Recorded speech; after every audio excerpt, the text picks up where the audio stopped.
far back that, well, it's not so far. It wasn't that long ago. It's pretty far. Phil and I both graduated from the University of Mary Hardin Baylor, which is now a football powerhouse. When Phil and I went to the University of Mary Hardin Baylor, it was not a football powerhouse. It did not have a football team until a gentleman named Ray Martin showed up on campus, who was the ex-head football coach at Oglesby. And all of a sudden, Ray's looking around and going, man, there's some good-looking guys. Let's play six-man football in college. And so Ray started the six-man football league in college. It was kind of like a... Should have been outlawed. Oh, it should have been outlawed. But it was amazing. There was like 4 or 5 different schools in our conference that played. Phil and I played six-man football there for Ray. The first year, it was just UMHB against UMHB. There was 2 teams. It was purple and gold, and I think we were all the opposite team. We weren't. But anyway, that was our first experience with six-man football, was at UMHB in college. And then down the road, I get a phone call from him. He wants to play. He wants to coach against me now. And so, but anyway, I'll tell you what. Phil and I have had a tremendous friendly rivalry over the years, going back to the days when I was at CTCS. And how many years have you been at? Been there 18. I think we just finished our 15th season. Wow, outstanding. Phil has been known for his spread offense. He runs multiple offense. He's going to talk to us a little bit about that. And he does an outstanding job with it. If any of you have ever played against, it's very difficult to defend. And daggone, he runs like 5 plays, but I mean, Some would say 1. Yeah, exactly. But I mean, he's got it down to a science and an art. And so please welcome from Austin Hill Country, Phil Hudgens. Very kind. Yeah, when Jeremy asked me to speak today, I laughed hard because I was thinking, okay, you've got to be scraping the bottom of the barrel, because you've got coaches that certainly finished better this season than I did. 4-7 is certainly nothing to get real excited about, if you know what I mean. And then on top of that, asking me to talk about multiple offenses, which, really? Okay, yeah, I've dabbled in that for the last 2 seasons, so now I'm the expert, if you will. But hopefully, by the time this is over, you'll understand, maybe 1, why I was asked to speak, and 2, that you might be surprised I've been doing multiple offenses for quite some time now. To start off today, I think what would be appropriate is to just simply ask the question, why do you coach? I want you to really let that marinate for a minute. Why do you coach?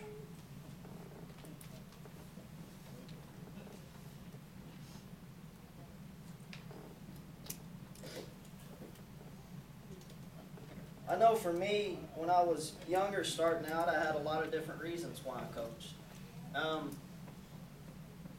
But I would say where it really became apparent to me was when I figured out what it was I was supposed to be doing in life, and taking on a life mission statement. And if I was going to give you my mission statement in life, it would be to proclaim the redemption and restoration that's been made available to a broken-hearted world through the work of Jesus Christ by sharing my life experience. To inspire and encourage young men to embrace manhood, to teach and train them to reject passivity, accept responsibility, lead courageously, and expect a greater reward, God's reward, by my example as a husband, father, and coach. And there are days I do great with that. And there are days I really stink it up, if I'm being honest. But that's my mission. That's my goal.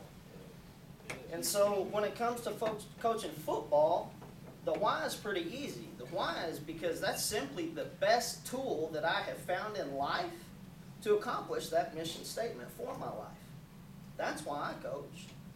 So that's all good and fine, right? But when you're, I would say this, if you do this long enough, here's what you're going to find. These are your seasons, especially in small schools with 6-man football. You're going to have some you're way up here, some you're way down here, and that's okay. We try to be up here as much as we can. But in those seasons where you lose 51-50 in a quarterfinal game, because you missed 7 of your 8 PATs, even with the kicker that was 80% going into the game. Your spread back goes down in the second quarter, or you lose because you've got half your team available that week, or whatever. When you lose and you have those rough seasons, I promise you, you're going to start asking yourself, why in the world am I even doing this? Why the heck do I do this? Because I don't know about you, maybe not for our current generation, we'll talk about that in a minute, but to me, losing tastes like dirt. I hate it. I can't stand to lose. I'm one of those kids that, when I was growing up, if I lost, I didn't care if it was a card game, playing Atari. Wow, yeah, I dated myself. Whatever. If I lost, I was crying. And it wasn't because I was sad. I was pissed. And I didn't know how to deal with it. I'm a competitive freak. So, back to why I coach the game. I can promise you, going 4-7 this year, I probably wasn't going to sleep real well a whole lot. But I don't know about you, every once in a while, I wake up at 4 in the morning and I can't go back to sleep.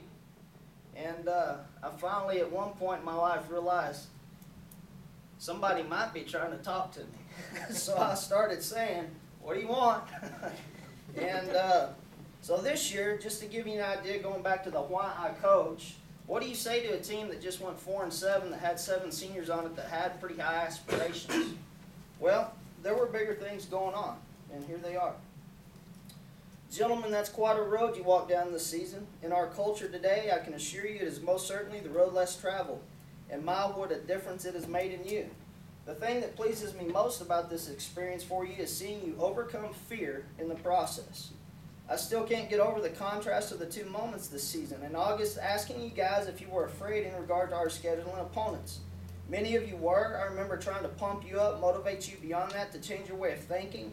A couple of you seemed eager. Most, at the very least, were questioning my sanity. The degree of fear varied from overly cautious to overwhelmed paralysis mentally. This revealed itself in a real way in both practice and on Friday nights at times. Did any of this sound like your football teams from time to time? Then Friday night, entering the playoffs, asking if anyone was afraid. It gave me such delight to look at your faces. Everyone was smiling. Some of you were even laughing. And it didn't strike me as a nervous laugh. It was more of a laugh of, are you kidding me? After what we've been through, it was more than evident that you were not afraid as you played the game. I mean, that was against Veritas. They beat the crap out of us, but we played ball with them. I thought we played some good ball for a half. We got in the second quarter. It was actually a little bit closer. I don't know, cry time, right? Do you know how many times the Bible says, fear not? Me neither, but I know it's a lot. All right, I Googled it. Interesting debate. Check it out sometime. But more than that, take the time to look at what His Word says about fear. One of the verses that jumps out at me says, fear not, I am with you. It goes on to say, be not dismayed, for I am your God. I will strengthen you. I will help you. I will uphold you with my righteous hand. Why does it stand out? Well, as we discovered, for many of us, being alone is one of our greatest fears. Just remember, it's a learned fear. You weren't born with it. You were only born with 2 fears, loud noises and falling. Do you remember talking about things that bring us comfort in times of despair? Most of you stated things that related to companionship, not going it alone. You are not alone. None of us are. You have each other. Life was not meant to be lived in isolation, so don't do it. If you ever find yourself feeling alone, far from everyone, remember this. There is a friend who sticks closer than a brother. You have a whole team of them, coaches and players. God has given His Son Jesus and the Holy Spirit. God has given you each other. You are blessed. You are not alone. Why am I bringing all this up again? Well, because bringing it to your attention now on this side of things sheds a different light on it. We talked about all that before, but you were still fearful. Now that you've lived this out, now that you're not fearful on the field, take a hard look at those things. I want you to remember how silly it is to live in fear. It's absolutely absurd. This isn't a football thing, it's a life thing. Take it beyond the field. As you live, you will constantly face new challenges. Smile and laugh. Do not be fearful. Don't shy away from the less traveled path. For fear some do. In fact, they stop going down the path at all. They get paralyzed and don't really go anywhere. That's what the enemy wants. Don't do that. Do what you've learned to do. You've experienced some adversity. This season was not easy. It was hard. We've learned how to persevere. We do it together. We learn from our mistakes. We keep moving forward, and we build each other up along the way. Consider it pure joy, my brothers and sisters, whenever you face trials of many kinds, because you know that the testing of your faith produces perseverance. Let that perseverance finish its work, so that you may be mature and complete, not lacking anything. For God has not given us a spirit of fear, but of power, love, and a sound mind. You know what's really sweet about that? I think those guys were transformed by the renewing of their minds last season. 4-7. Guys, Coach Wintercheck mentioned it earlier. When they put that little stamp coach in front of your name, it carries weight. And I encourage you to do as much as you can with that responsibility to effect change in the lives of young men, because our world needs it bad. I'll give you another example. I had about 8 guys out for spring ball. I had 23 girls wanting to play powder puff this year. I was joking with the guys and said, maybe I need to change my coaching philosophy to something along the lines of helping young women become the men should be. I don't know. I'm just saying. And that's funny, but it's scary if you think about it. We live in a crazy world. Think about who you're coaching. I was talking to you earlier about my competitive spirit. I am ultra competitive, and I wanted to preface everything I'm about to say with what you just heard previously. When it comes to winning and losing, winning is a big deal to me. Your coach, is it to you? I mean, I hope that it is. I think at least in the coaching ranks, we've at least got adult men that have a competitive spirit about them, that aren't apathetic towards winning and losing. But you're coaching a generation of kids that are coming up where winning and losing are both celebrated equally. And it's about fun. And if I hear that stupid word one more time, I'm going to lose my mind. And the difference is going from season to season. I used to think that it changed about every 5 years or 10 years. No, in the last 5 years, that mentality of having fun above everything else has changed from year to year with compounded interest. Are you guys experiencing the same thing, or am I by myself in that? Same deal, right?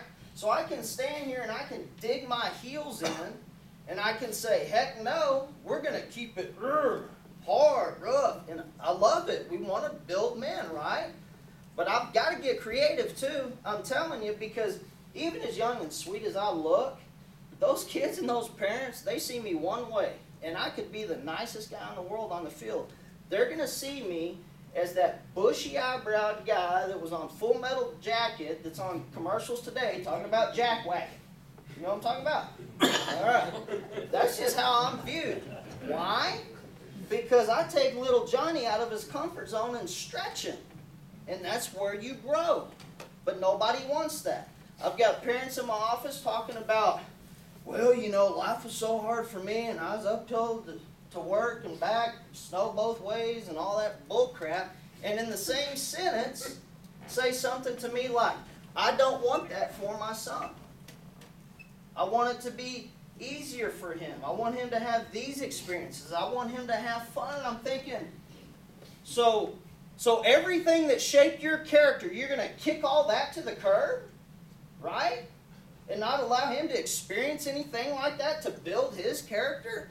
That's how upside down and twisted the thinking is, okay? So I promise you I'll talk multiple offense in a minute, but I got to preface this. You got to know where my heart is when I start pounding some of this stuff, okay? I look at that and I think, okay, what has to change? Well, I have to change too, okay? I'm going to have to get more creative and make it fun, I guess. Actually, what I've got to help them do is redefine their vocabulary. You know, one of our focuses this year is going to be joy, because a lot of times I think they like to think about joy as fun, and I'm like, well, let me teach them what it really is, you know? And so we're going to talk about Hebrews a little bit. Hebrews 10 and 11, it talks about men of faith in the Bible. Outstanding. I mean, it just runs down the list. He just nails them all, from Gideon, Joshua, Caleb, David, Abraham, Moses. He just goes through all of them. Outstanding. And then he concludes in 12 like this. He says, let us then fix our eyes on Jesus, the author, perfecter, and finisher of our faith, who for the joy set before him, what did he do? Real joyful task. He endured the cross, scorning its shame, and sat down at the right hand of God, to the glory of God. Now, for the joy, really? Endured the cross. Let's think about that. Joyful process? Absolutely not. But the redemptive work that was about to happen, going through that process, there's the joy, right? So how do we correlate that? Well, I don't know. For me, it looks like this. Monday through Thursday is going to suck. When you're winning Friday night, it's going to be joyful. You know what I'm saying? So anyway, there you go. Enough of that. So, I don't know, guys. This is not just for you. This is for me. If you have ideas on how to change that culture, get into your parent community, change that mentality, and get them to buy in, help me.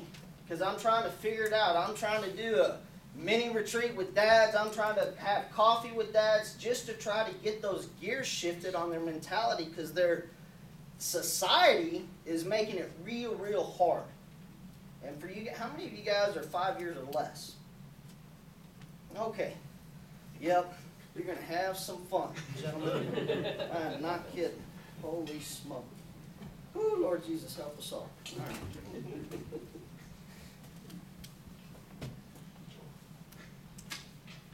Okay. All right. So, in all of that, where in the world does winning come into play? I asked my players, I had to ask them 4 years ago, because the only word I could describe was apathy. And that was just their attitude towards, gameplay. We were winning, losing. I'm just like, they don't even care. What is going on? So I asked them, why do y'all play football? And so we went around the room. I wrote it all on the board. Had 18 guys in the room that day. Do you know how many of them said to win? One. Thank you, Jesus, for the one. Okay? One guy said, I play to win. The closest thing to it was, I like to compete. Everything else, it was good stuff, because, you know, they are what you are, right? They grow up to be like you. So they're looking for the deeper meaning and the bigger stuff, like for camaraderie, for be a part of a brotherhood, to sacrifice. I'm like, man, if y'all were doing all that stuff, we'd be winning a lot of games right now, but you're not. So I thought, okay, well, that explains that. I know when I play a game, the way I explained it to them, like, come here, Jeremy. You know, a lot of them said to have fun, right? And so I brought one of them up. I said, okay, we're just going to play a game. I said, now, any game you play, it's pretty simple. Is if we're playing Monopoly or Tiddlywinks, the first thing you read at the top of it says how to, what? Win the game, right? So I said, okay, let's see how fun this is. Put your hands up, brother. All right. So if I take a step towards him or backwards, I lose. If he takes a step towards me or backwards, he loses. Are you ready? Go. All right, 1-0. Now you know how to play. Here we go. Ready? Go. Okay, it's 2-0 so far. You ready? Let's go. You do understand the rules of the game, right? It's 3-0. Are you having fun? You're still laughing at least. It's 4-0. Are you having fun? Not for long though, right? Because he's 0-4 right now, right? About to be 0-0. He's hanging on. Whoa, oh, there it goes again. Oh, getting better. He's figuring it out, but he's still 0-5. All right, now. This sucks. Okay. Now you're getting it does. Losing it isn't fun, and over time, it's not fun. So, here's the deal. It's not that winning is everything. It's not that winning is the be-all, end-all. It's not. But if you can't get a group of guys to rally around one singular thing like winning, what kind of depth is that brotherhood going to have? My point being this, if it's just about fellowship and brotherhood, call your buddies up, go play Ultimate Frisbee. Or go to Dairy Queen and have a Coke together. Just saying. You're getting what you wanted out of that, but if you want some depth, you're going to have to get involved in something that takes some major self-sacrifice. Back to my other point. Football is the best tool I have found to get that out of young men. To help them become young men. It's one of the only things left in our society. Lord help us with this concussion stuff and everything else. This sport is attacked big time. Because of the money, I'll stay off that soapbox. I go an hour about that. Guys, it's one of the last tools we have. And so, I think we have to work tirelessly to to educate our parents and our players and get buy-in from both, because this is the point. It don't matter. You're here, and I hope you learn some great stuff. Don't matter what offense you're running, what defense you're running. You can run multiple offenses. You can run spread. You can be the best in the world at it. If you don't have buy-in from not only your players, but their parents, you will not have the kind of season you want to have. How much buy-in did you have from your players the last 2 years? 100%. How about your parents? Close. You can probably never get 100 from both, but I guarantee you he had a high percentage of buy-in from them. I promise you that. Because if you don't think he was making those young men uncomfortable to do what they were doing, you're insane. Nobody gets on the field and just works like that on their own. You know what I mean? You have to have buy-in from both. So I'm going to preface everything I'm going to say with, that's more important than anything I will show you in the next 20, 30 minutes. Trust me. Okay? All right. Let's get on with this. So, history on this multiple offense, because most of you guys are used to me spouting off something about that silly offense we call spread. Can I erase this now? Or I can leave it up there. It doesn't matter. So, multiple offense. I started out 15 years ago, and I was already running multiple offense. Even when we were doing the diamond spread, I was running a wing offense as well. Nobody ever saw it. We weren't very good at it, okay? But I wanted to have two packages, primarily for what Jonathan was talking about earlier. You want to try to get as many of your kids on the field as you can, because what I've noticed with the championship teams that are consistently there, it's how can I get all these players involved? Because this game is a game of attrition, big time. And if you've got all your stock in 6, 7, 8, 9 guys, and sometimes that's all you got. I may have 10 players next year. I'm cool with that. We've had some fun seasons with 10 guys, okay? Just saying. No, there was some joy in there too, because you want to talk about some men after that. They are. So you want to try to get as many guys incorporated as you can, which is why I was running the multiple offenses. It goes back to a bigger philosophy. It's not about your offense. It's about the kids you're coaching.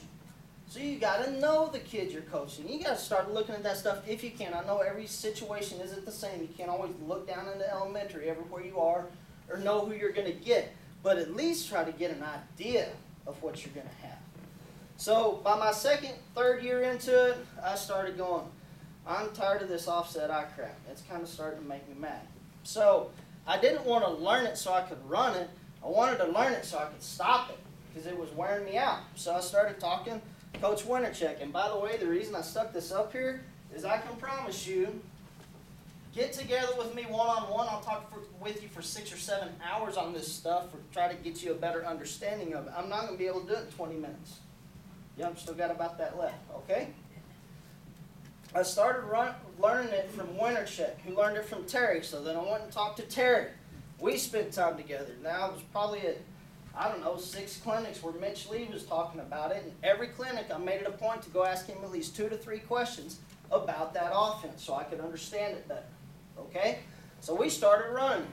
Well, by the time we get to our 4th, 5th year, now we're actually, I'm looking at my team going, I think we can do more damage with the offset eye as far as getting more personnel and players in. So that's what we started doing. I remember showing up and coaches were like, what are you doing? I'm like, you better start studying film, man. We've been doing this for the last 5 weeks in a row. What'd you expect? Spread? Nope. Anyway, so we started running offset eye and spread, and I thought, okay, that's pretty good. Then I said, okay, middle school. And I'm a slow learner. It was like 5 years before I mandated and said, you will not run anything but our spread offense and offset eye. No drawing up crap in the dirt, offset eye and spread. They better know those 2 offenses when they get me. Again, not so they would be so proficient running them on offense, but we would play better defense as a result if they were running that against each other in practice. Because within those 2 offenses, you get the primary things. You're going to get your reach block on steroids, because that's what it takes. You're going to learn to drop, step, and block, if you choose to with your center. You're going to learn to seal block. You're going to learn to trap, and now I'm talking about both offenses now. The point is, You're learning every single block you'll ever need running both of those offenses. One of them, if you're struggling in offset I with your end, going second level and all that, making him up back and spread for a week, and then he'll get squared away. It's hard to pick up a guy in the open field, but if you work at it, you get pretty good at it. Okay? Back to another base point. Don't care what you're running. If you can't block, you're screwed.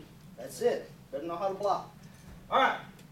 So, ran those offenses. Well, I was getting kind of bored. I said, okay, we're going to do something real different. We're going to jump into something nobody's running. I looked and checked.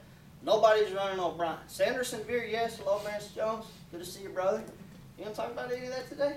So I thought, I like the Sanderson Veer because we're already in an offset I, and we could probably start doing some of that stuff. It'd be pretty cool. But I want to give them a different formation and force that defense to line up differently. And so we started getting in an O'Brien. So now, if you're drinking through a water hose and you have no idea what I'm talking about, let's look at some things. When I say spread, I'm talking, yeah, see, I'm not defense, I'm offense. Oh, drop the right direction. All right, spread. When I say diamond spread, that's what I mean. Go in that direction. Everybody understand? The guys that are new, okay? New word.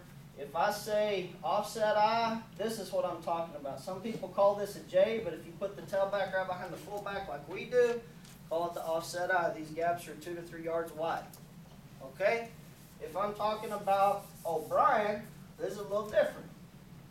It's not a true O'Brien, it's the O'Brien Veer, which those are both different. We'll talk O'Brien Veer. So on those, you have something like this. Now here's the deal with the O'Brien Veer. It just looks like a power I kind of shifted over. I can get into those veer plays, and we can get into all that on video. But if you look at it, you go, well, even in the O'Brien Veer, they'll split this guy out to this side or even that side from time to time. So now you've got 3 different looks just running that. And then the more I looked at it, I said, well, crap, is there anything I can't run out of our Power I series by running that? No. So I looked at that and said, well, it's a 2-for-1. Because I can run ISOs, traps, sweeps, dives, whatever out of this. And with that just small shift over, the timing is there and the angles are there to run a good veer and or option. So that's what we went with. I ran that for an entire season. I started it in the spring, ran it for an entire season. The first time I ran it in a game was a semifinal game that year. My guys wanted to kill me. Coach, we run this, we're good at it. Nope, we're waiting. Unfortunately, we didn't win the game. We did drive on them a few times, only lost by a couple of touchdowns. It was a shootout against Greenville, and it was a lot of fun. But anyway, we started running that. So by the time I got up to 2015, something really weird happened. We had 2 guys move in that could play football, and in 18 years, I'd never even seen that at Hill Country. I'm like, okay, that's kind of cool. We actually had some guys show up that can play. The problem was, they didn't know anything about 6-man football, and trying to get them to get those blocks in the open field they were terrible. They couldn't exchange the ball worth a flip. I'm like, do y'all even get touches on the football playing 11-man football? Good grief. So when it came to catch, pitch, exchanges, all that, they were terrible.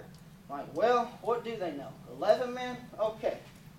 So I said, well, we've been running this silly veer, and I've been running power I plays out of it, so heck, let's just get in a pro T. This is pro T. Let's just get in a pro T because it's almost interchangeable with the power I. You just changing the angles a little bit, changing the timing a little bit.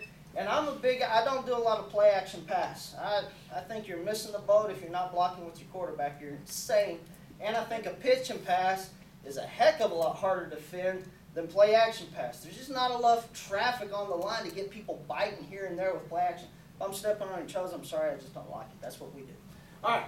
So we started running the pro T. And what we found is, okay, now that we're learning all these different offenses, this is pretty good. I kind of like this multiple offense thing. So the pros and cons to it are, well, the pros. You're forcing, if that team actually believes you run it, which it took us an entire season to convince anybody of that, because no, they just run down the spread, right? But if you can get enough film of you doing some different things, well, it's going to force that team to do what? Line up against how many offenses? Well, by the time I was done with it all, and you change it because you can go from there to a shotgun, and you can widen the gaps on these guys a little bit. And if you don't get too crazy, now you can jump into one of my favorite spread plays where the snap's there, he backpedals on it, he pitches, they flare, he's there, he's gone. Whoop! You got to defend that if I've got a semi-smart kid back there. It's pretty fun. That one was for free. Forget what you saw. All right.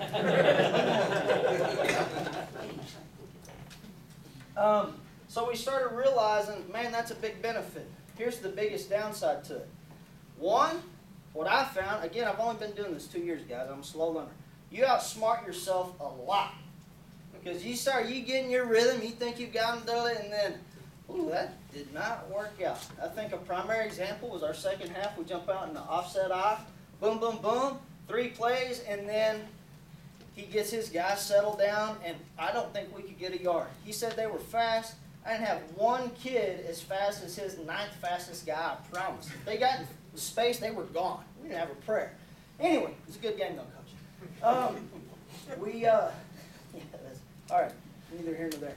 So, as you start doing this stuff, you've got to be careful not to outsmart yourself. The second thing is, you get real limited on what you can run. Because I just drew up that diamond spread. A lot of people give me a hard time. You run one play, Coach, you ought to be pretty good at it. Well, that's what it looks like I'm doing, but that's not what I'm doing. You want to sit down with me? I'll get you squared away on it. But I can attack the 0 hole 1, 3, 5, 7, 2, 4, 6, 8 all day long with different players, different plays, different exchanges. It's a complete offense. Trust me. Well, why would you change that up, Coach? Well, because my players change. And it's not about my offense. It's about my players. And if my players can't do some fundamental things that are absolutely necessary to make that offense go, I've got to do something else. And so again, in the attempt to involve more players to give our team depth, I had to start bringing on more offenses. Because where you don't want to sacrifice, or where you don't want to go crazy with your depth, my opinion, is defense. If you don't have your 6 best guys on the field playing defense, and I understand different coverages against a team like Emory that's going to do nothing but that, I bet you can rotate, because you can teach guys cover 1, cover 3. You might have 4 or 5 that can do it. I understand that. But what I'm saying, in general, when you play these upper caliber teams that are going to run 2 or 3 offenses, you better have 6 studs on the field, and they better be your best 6. So if we're going to rest anybody, it's going to be on the offensive side of the ball, which, again, multiple offenses, that's another pro to it, leads to you being able to rest more guys on offense, rotate more guys in. Does that make sense? Now here's where it also gets tricky. You start running and executing those plays, the timing and angles are different out of some of those formations. Don't lose your basic philosophies. When I'm in diamond spread, I want to be at the line or the ball out of my hand in, I think it's at 2.5 seconds right now. It's definitely under 3. There's only one play that's not the case. Everything else, that's the case. We're a run-first team. That's what we do, okay? Whether I'm in a pro tee, an offset eye, a veer, whatever, that same principle is true, okay? We're a run-first team. I've said that twice now. Hope you're listening. We're a run-first team. So, to my amazement, this year, guess what I did? I can't believe it either. I'm still in shock. I actually got back in a shotgun, similar to what you were watching Emory doing, put a guy next to him and got it slot and trips and twins and all kinds of crap. What? No way. No way it goes against everything I'm about. Why did I do it? Well, this is why. I had one kid that was really slow, but he did have a good arm, and he was really competitive, and he actually could see the field. And I thought, well, heck, what would that allow us to do? And I started counting the different positions and go, okay, well, what's the benefit of that? How am I really going to catch anybody off guard? He already touched on it. if you get 2 or 3 kids that are over 6 foot and have a decent vertical and some soft hands, you put a lot of pressure on the defense, right, Coach? I mean, crap. Now you got to put pressure on the QB. You can't just let them sit there all day, right? Now you've got to cover 3 studs. So what's it force most teams into? Forces most teams into man. Man creates matchups and mismatches, right? Which is what you're trying to do with any of these offenses. It doesn't. You want to get your best athlete in space against one of their lesser athletes in space. And if you find an offense that does that, it works, which is why they all work if you run them right. Got to stretch a team this way and use the whole field. Don't care what you run. So, we did that, and it was kind of crazy. Again, I'm new at it. So how in the world do you install all this stuff? You have to have a system, okay? This is where you have to get creative. Some people will put an audible system in place, and so it doesn't matter what formation they line up in. It might be an I, it might be a pro T, it might be an offset I, whatever. And they're going to have one primary sweep to each direction, one primary dive to each direction, and then a play action pass, whether it's pitch and pass, both directions. That's about all they're going to get. So if that's all they're really doing, a lot of times what you'll see is, you know, even Reed over at Throckmorton would do this. He'd change it from week to week. He'd go cars one week, colors one week, whatever. But they're really something, I'm going left. So in our case, odd numbers are left, even numbers are right. You have to simplify because you're asking these guys to line up in all these formations. You can't come up with 500 plays for them to memorize. You want to keep it simple. Keep it simple when you're running multiple offense. Do not overcomplicate it for your kids. Now here's where you get sloppy. Number 1 on the list, blocking. I'm telling you, and if you can't block, you're going to get beat. You have to block and tackle to win this game. You're still playing to win. You have to block and tackle to win this game. So some of the stuff I'm going to show you on film, you're going to see us doing it right. You're going to see us doing it wrong. I'll put it this way. By the end of the first season I was doing this, here's the other thing you sacrifice. It's a con for most teams. When you're running multiple offenses, because you're running it for your players, you have a tendency to start, and he talked about it, Jonathan did, you start cycling guys in, and that's really their only responsibility. Sharp coach sees that on film, he can cycle his personnel as well on defense where he might not have been able to before and get depth on defense. Does that make sense? So you have to watch film. You got to be careful about your own keys. All that to say, by the end of the first season, I had 13 different looks that I could run with just 7 players. All 7 of them knew what to do. I could shift at the line and still execute plays with no huddle. What? Yeah, we actually did. We still got beat, but we could do all that. Just didn't do it very well. And you'll see that. So, yeah, it's, again, we had a number system. I think that's probably more offline. If you're serious about this, again, I can't do this in 20 minutes. It's impossible. But you have to understand the history and the mindset of why we were doing what we were doing. Does that make sense? Okay. All right, so let's, I guess we'll give this a quick whirl.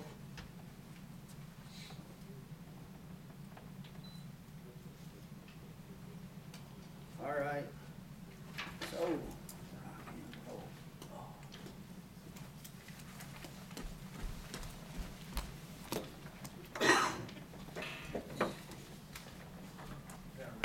yeah, man, please do.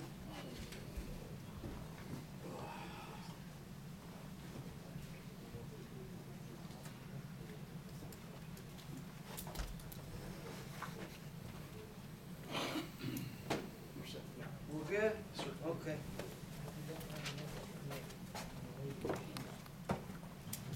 We'll see if this is good to go. There we go.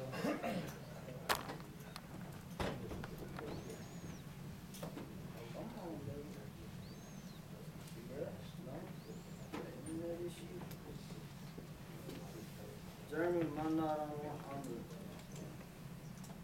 dialed in for this thing to go? May not be. Let me just log in on yours. Fill some space. You can see it Oh, he back. went out.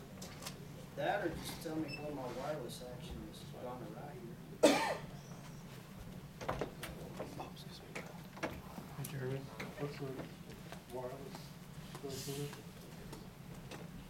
Phillips not on it, unless you want to do it on yours. I have an issue. Sorry. Yeah, I need to pop up on this. It's usually the settings where I have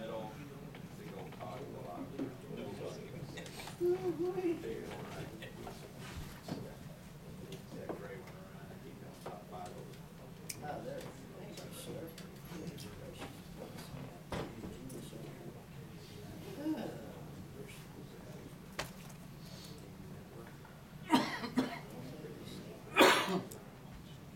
Yeah, we can do that too. All right, it'll go faster.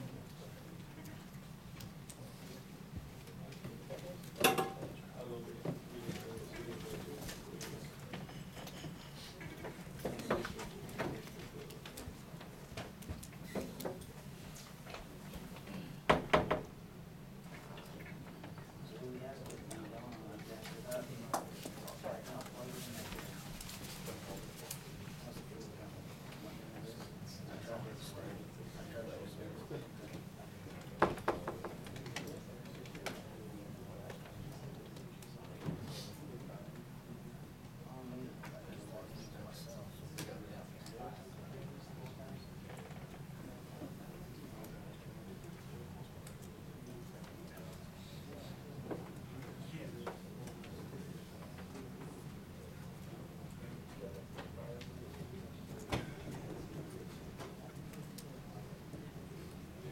Phillips password is ... Okay.